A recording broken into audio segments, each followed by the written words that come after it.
High guys, welcome to our new mini blog. Good morning. সকালবেলা উঠে আমি আলু সিদ্ধ আর ঝুরি ভাজা দিয়ে এই ব্রেকফাস্টটা অনেক দিন পর করলাম। তারপর আমি রং করতে যাব বলে রেডি হচ্ছিলাম, কিন্তু তারপর দেখলাম যে আমার কাছে তারপিন তেল নেই। তো তারপিন তেল না থাকলে এই ব্রাশটা রং করার পর যে শক্ত হয়ে যায় সেটাকে আর নর্মাল অবস্থায় ফিরিয়ে আনা যায় না। ব্রাশটা এই করে আমার অনেক ব্রাশ নষ্ট হয়েছে, তাই করতে পারিনি। তারপর আমি কিছুটা ডাস্টিং করছিলাম। অনেক দিন বাড়িতে সময় দিতে না পারে পুরো ঝুল পড়ে গিয়েছিল, তো এখানে আমি সেগুলোই পরিষ্কার করে নিচ্ছিলাম। মা এখানে উচ্ছে ভাজা করছিল। আর এইটা কার কার পছন্দের জিনিস তোমরা জানিও। আমার তো ভীষণ ভালো লাগে এই কুমড়ো ফুলের বড়া খেতে।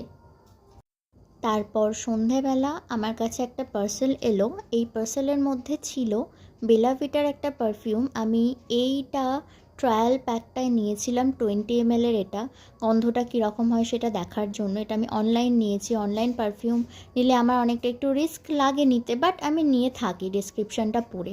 তো যাই হোক, আমার এই গন্ধটা ভালো লেগেছে, খুবই ভালো। তোমরা দেখেই বুঝতে পারছো আমার খুব ভালো লেগেছে। তো যাই হোক, এরপর আমি ডিনার করি, দেন ঘুমিয়ে পড়ি। দেখা হচ্ছে নেক্সট মিনি ব্লগে। Bye bye.